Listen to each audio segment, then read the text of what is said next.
Definitely not last but least, Angela Fernandez, who is our neighbor, lives on Fort Washington Avenue, and is the executive director of the Northern Manhattan Coalition of Immigrant Rights. You've been in the position about a year, I think. And A year and a half. A year and a half, and she's been shaking it up. She's become quickly one of the most talked about leaders in the community. And we have another journalist here. She is the columnist on immigration for the Diario. So thank you so much for coming, and big welcome for Angela. Pardon me, I have a little bit of a sore throat, but I hope you can understand me. So yes, Northern Manhattan Coalition for Immigrant Rights has been in existence much longer than I've been its director. It was founded in the 80s, and I have to say that Professor Wernick was one of the founders. And we are so grateful for that. Our organization provides immigration-related legal services to about 5,000 individuals a year. And I also see our organization as the canary in the coal mine. When these changes start happening in immigration law, we start to see its effect immediately. So for example, when the immigration reforms happened in 1996, where deportable offenses, or rather where offenses, the category of deportable offenses was broadened, so that a legal permanent resident who before 1996 was caught with a misdemeanor or convicted of a misdemeanor crime would not be deported after 1996 to find themselves in deportation proceedings. Our organization started seeing these individuals coming into our office seeking help, and we developed partnerships with other organizations to help defend these individuals. With Secure Communities, we were very sensitive to this issue of the collusion between local enforcement and the federal government. So once we saw Secure Communities being implemented in other states, we started educating ourselves and educating our members about this issue.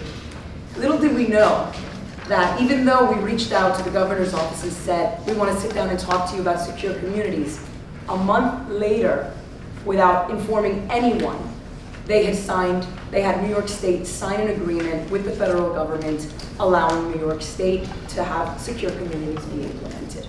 We were very shocked by this. When we reached out to the Attorney General's office, they did not know. When we reached out to state senators and assembly members, they did not know. And it's not their fault. It's the DHS and the way they operate is not transparent. And so what we have is an organization, an agency that continues to grow and behaves in a way that lacks transparency and has no accountability. So I'm going to be very brief. There is a way in which we can hold our elected officials accountable.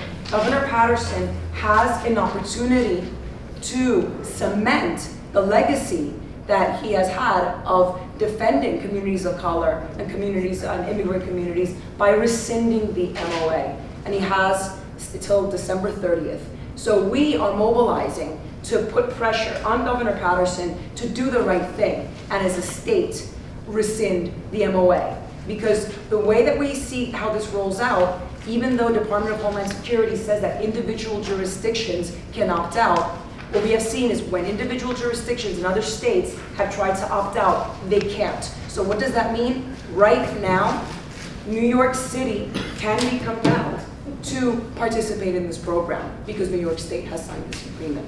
So it is absolutely imperative that we have Governor Patterson who, and this could take the opportunity now to do the right thing and rescind this MOA.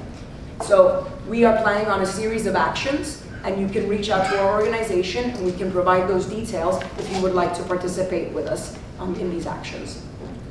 Tell us details on what we can do, because I know everyone wants to help. So we are going to have we are going to have a big action on December 6th, and we have not identified the place yet.